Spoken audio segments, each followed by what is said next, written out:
நிகழும் ஸ்ரீ மங்களகரமான சோபகிருது ஆண்டு மார்ச் மாதம் 14ஆம் தேதி வியாழக்கிழமை அன்று சதுர்த்தி திதியில் பரணி நட்சத்திரத்தில் வைத்ருதி நாம யோகத்தில் சித்தயோகம் கூடிய நன்னாளில் இந்த மகத்தான பங்குனி மாதம் பிறக்கிறது.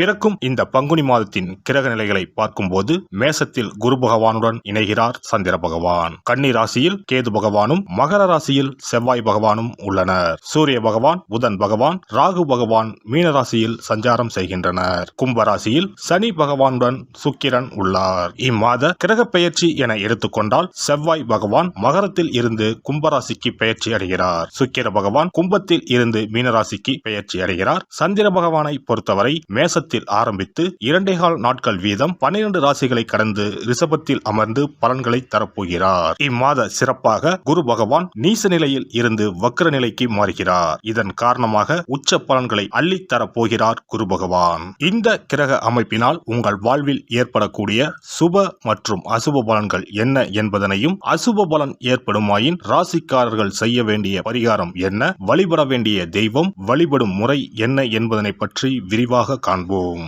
பிறக்க போகும் இம்மாதம் உங்கள் வாழ்வில் வளமும் நலமும் செல்வ செழிப்பும் பெற்று வாழ்வின் உயரிய நிலையை அடைய எல்லாம் வல்ல எம்பெருமானை வேண்டி விரும்பி கேட்டுக்கொள்கிறேன்.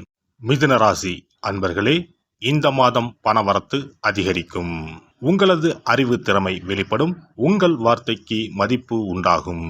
அடுத்தவர்களின் குற்றச்சாட்டுக்கு ஆளாக நேரலாம். கவனமாக இருக்கவும்.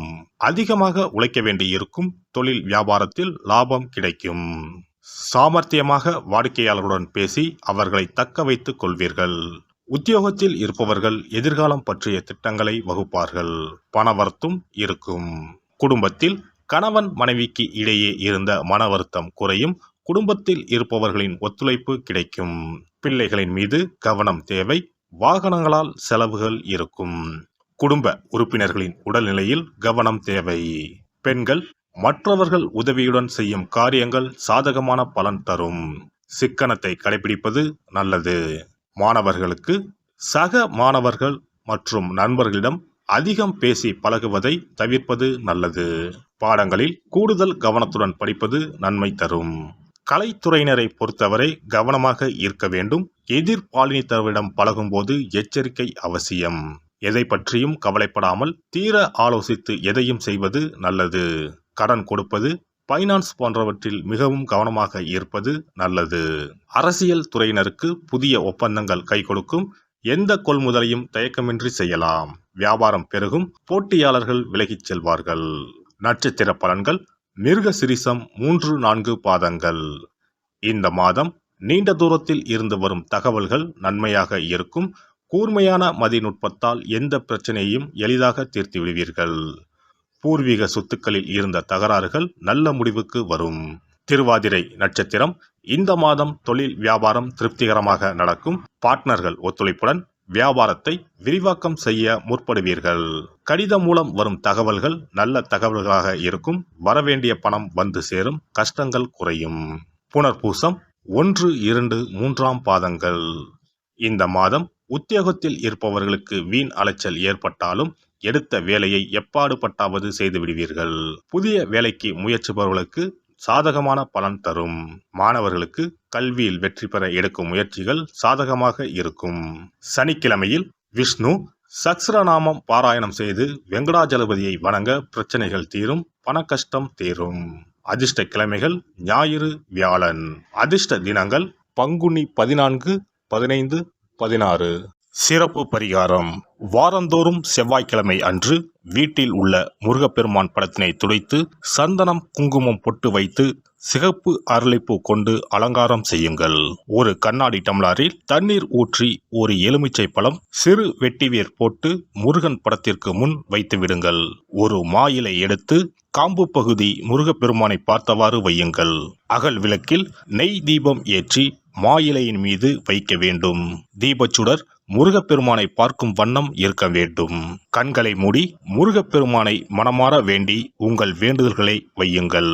பூஜை முடிந்த பிறகு அடுத்த நாள் டம்ளரில் உள்ள எலுமிச்சை பழத்தை உங்கள் வீட்டை சுற்றி திருஷ்டி கழித்து போட்டு விடுங்கள்.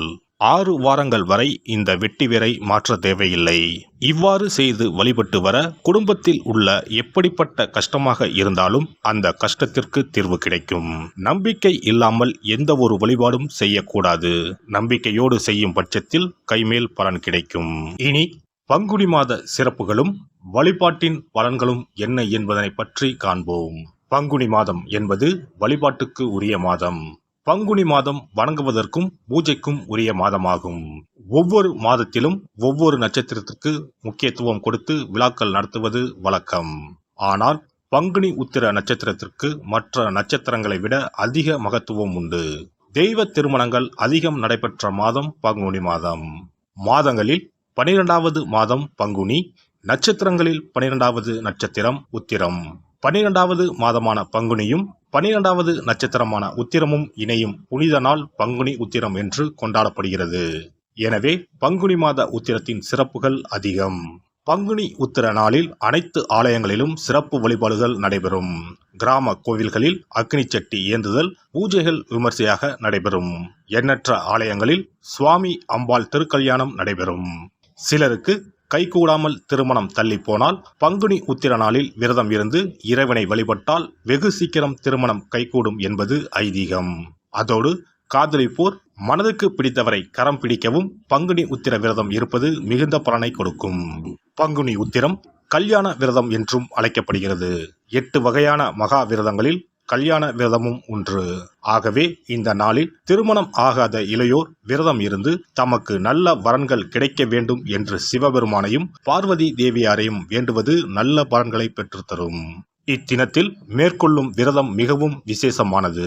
நீண்ட நாள் ஒற்றுமையுடன் வாழ விரும்பும் தம்பதியர் விரதம் இருந்து சிவனுக்கும் சிவ பார்வதிக்கும் அபிஷேகம் செய்வார்கள். இந்த விரதத்தை முருகனை வேண்டியும் செய்யலாம். அதோடு அன்னதானம், வஸ்திரதானம் செய்வதும் சிறப்பானது. ஜாதக தோஷத்தால் திருமணம் தடைப்பட்டவர்கள் வழிபாடு மேற்கொள்ளவும் சிறந்த நாள் இதுவாகும். செவ்வாய் தோஷம் காரணமாக திருமண தடைகளை சந்திப்பவர்களுக்கு பங்குனி உத்திரத்தன்று முருகனை மனமுருகி வணங்கினால் திருமண தடைகள் நீங்கி திருமணம் சுபமாக முடியும். குழந்தை பேரில்லாமல் தவிப்பவர்கள் பங்குனி மாத விரதம் இருந்து அம்மன் கோவில்களுக்கு சென்று வழிபட அந்த அம்மனின் அனுக்கிரகத்தால் நிச்சயம் புத்திர பாக்கியம் கிடைக்கும். தொழில் மற்றும் வியாபாரங்களில் ஈடுபடுபவர்கள் தமிழ் வருடத்தின் கடைசி மாதமான பங்குனி மாத தினத்தில் திருஷ்டி பூசணிக்காய் வாங்கி உங்கள் வியாபார இடங்களை திருஷ்டி கழித்து அதற்குரிய நேரத்தில் உடைக்க வேண்டும். இப்படி செய்வதால் உங்களுக்கு இந்த ஆண்டு ஏற்பட்ட தோஷங்கள் அனைத்தும் நீங்கும்.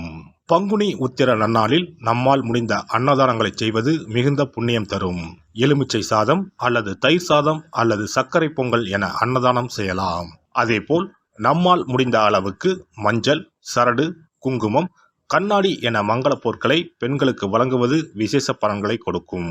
முருகப்பெருமான் நமக்கு இதுவரை இருந்த காரிய தடைகள் அனைத்தையும் களைந்து நமக்கு நல்வழி காட்டி அருளுவார். பங்குனி மாதத்தில் அனைத்து நாட்களிலும் கோவிலுக்கு சென்று வருவது மிக்க பலனை தரும். மேலும் செல்வ செழிப்புடன் வாழ்வதற்கு உதவும். எல்லாம் வல்ல இறையருளால் நீங்களும் உங்கள் அன்பு குடும்பமும் உடல் நலம், நீலாயுள், நிறை செல்வம், உயர் புகழ், மெய்ஞானம் ஓங்கி வாழ்க வளமுடன். இந்த வீடியோ பதிவு உங்களுக்கு பிடித்திருந்தால் லைக் பண்ணுங்க, கமெண்ட் பண்ணுங்க, ஷேர் பண்ணுங்க, மறக்காம சப்ஸ்கிரைப் பண்ணுங்க, பக்கத்துல இருக்கிற பெல் பட்டனை கிளிக் பண்ணுங்க. நன்றி, வணக்கம். ஓம் நமச்சிவாய. சிவாய நம.